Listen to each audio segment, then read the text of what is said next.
This is the big issue. Ola Arowolo, a lecturer with the Lagos State University, has just joined us. Let's welcome Ola Arowolo.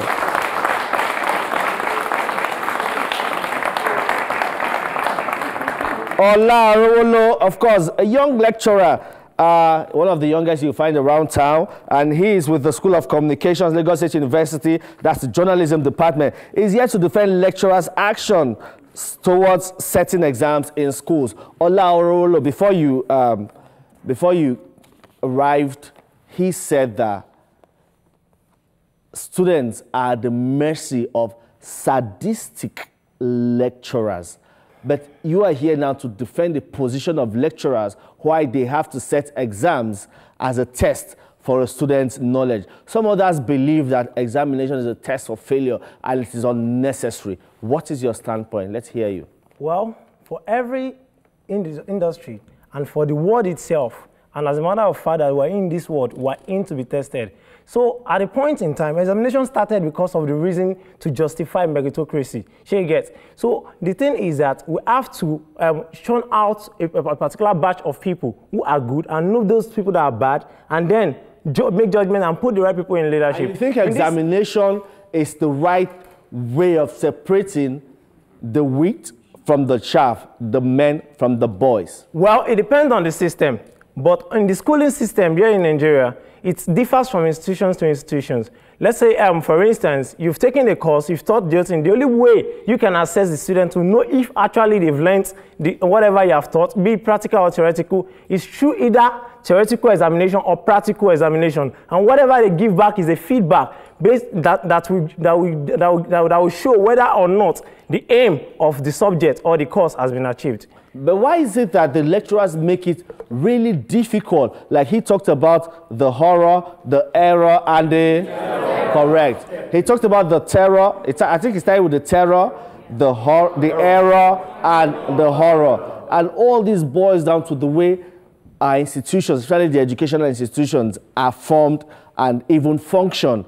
And the way the lecturers come out or take that examination process as a means of frustrating or carrying out their frustration on the students. Well, I think for some it's based on individual differences. And you remember, it's just a set of questions on a sheet of paper.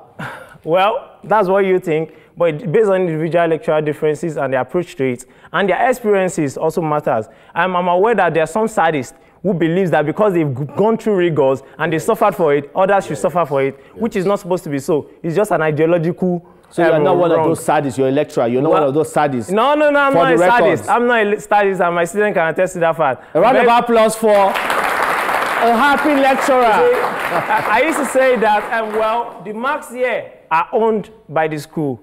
And you are here to prove that you can earn it. And the process, both the test and the examination, is a process which you'll be subjected to, through which you can prove to us that you have actually participated and you know what you have paid for and what you have come to learn. So basically, examination is just to test your intelligent quotient.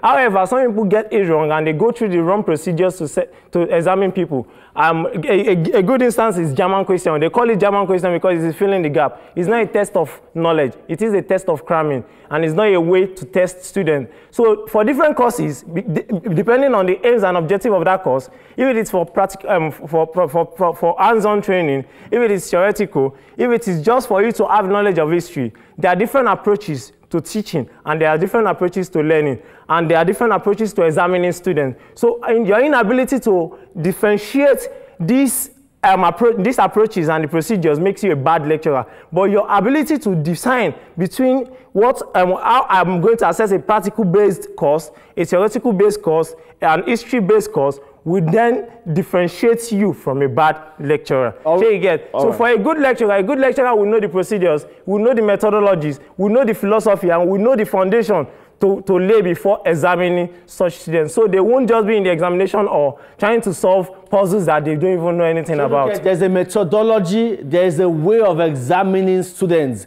You don't just go into the exam hall and bring questions from, you bring abstract questions and ask the students to answer those questions. The students would have learned that particular subject. Yes. And they can then be tested on that particular subject. And then the questions, of course, on that subject will be set and they are made to answer those questions. So any student that can't pass an examination is a bad student, from what he has said, because the students have gone through that process of learning. So the examination shouldn't be a difficult or a scary thing for the students.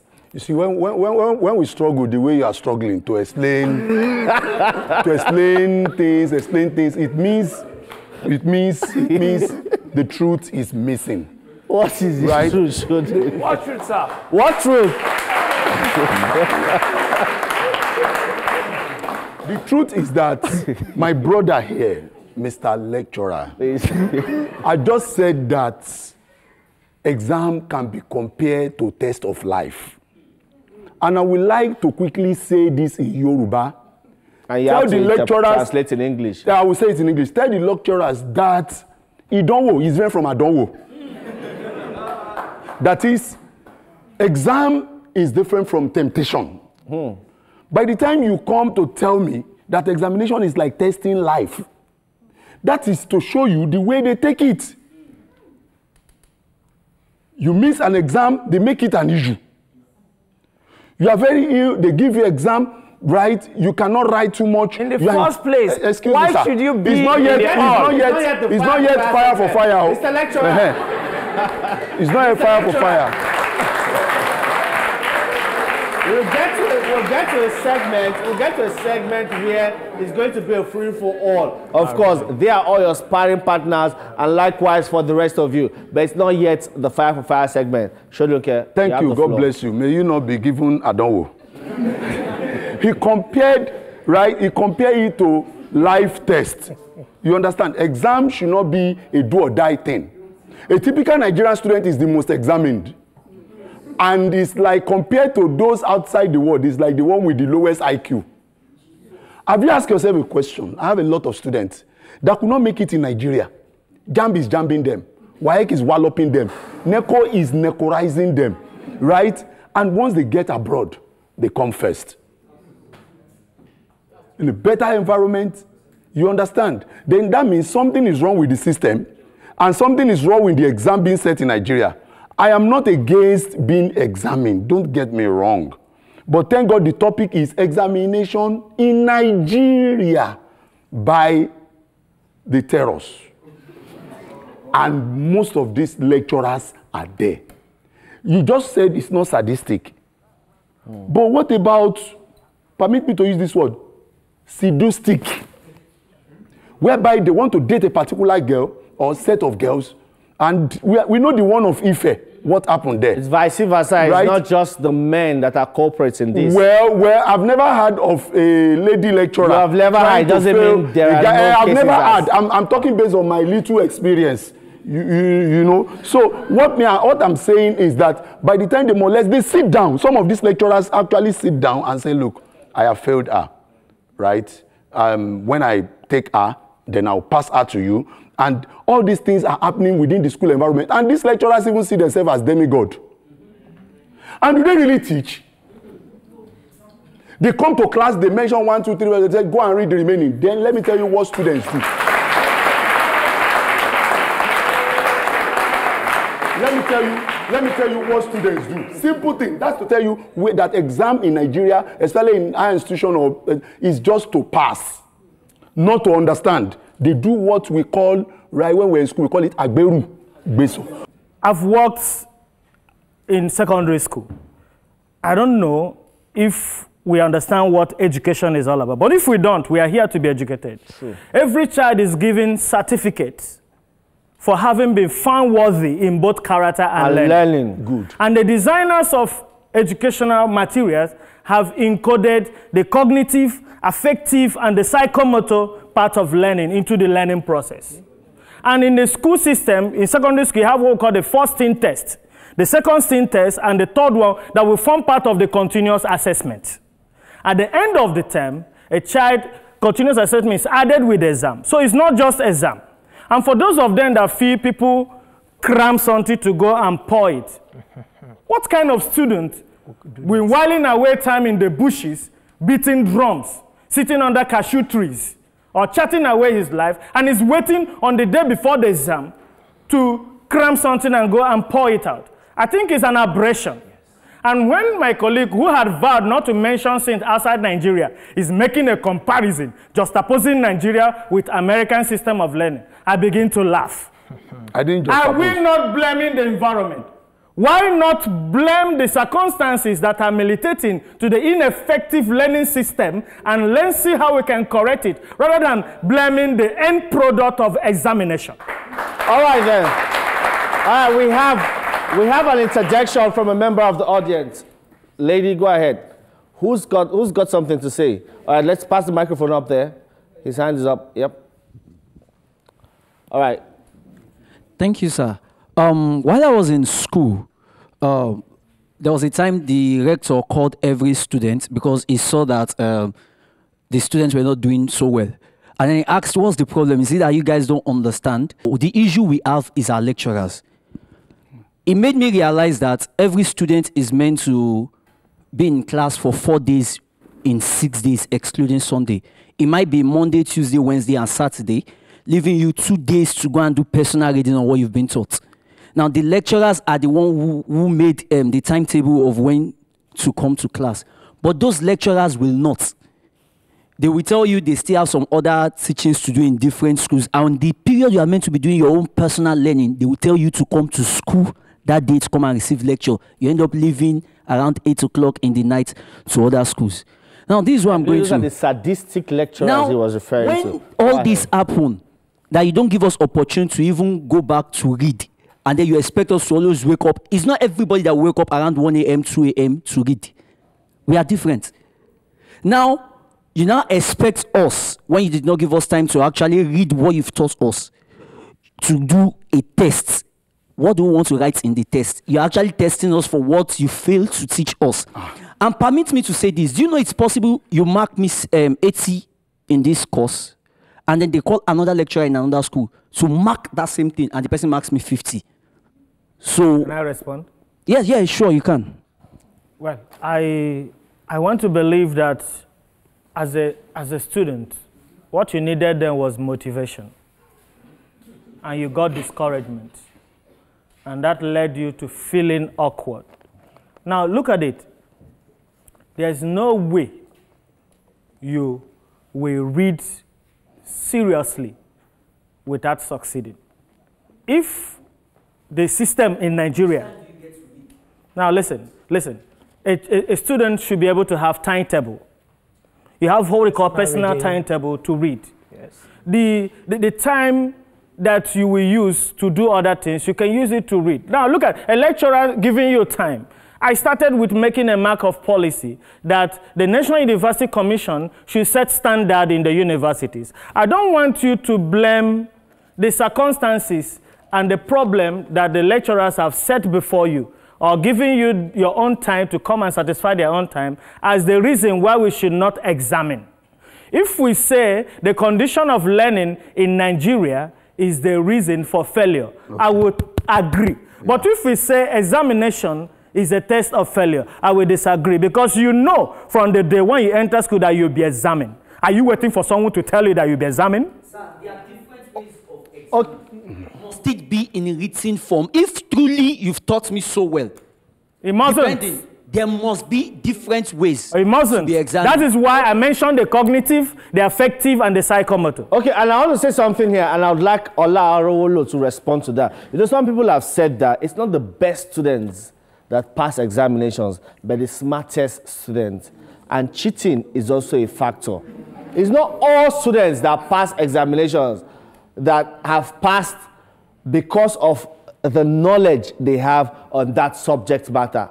Sometimes they find ways to cut corners and pass that examination. And this happens in schools. I will celebrate students who graduated first class, 2-1s, and the rest, because they have found a way to, of course, to cheat the system and to cut corners. They are not the best students, but they are the smartest students. And most of the successful people in the world today, like some people will tell you, oh, the Mark Zuckerbergs, the Bill Gates and co, we are never examined in school.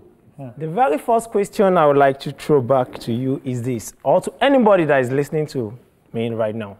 Robert Kiyosaki wrote a book, Why A Students Work for C Students and B Students Work for the Government. Yeah. The difference is They said the A students work for the B students, the C students run the businesses, and the D students dedicate the building. So it's like we all want to be the D students, the ones that will dedicate the building. Anyone who go through the learning process the wrong way will definitely force himself to cram.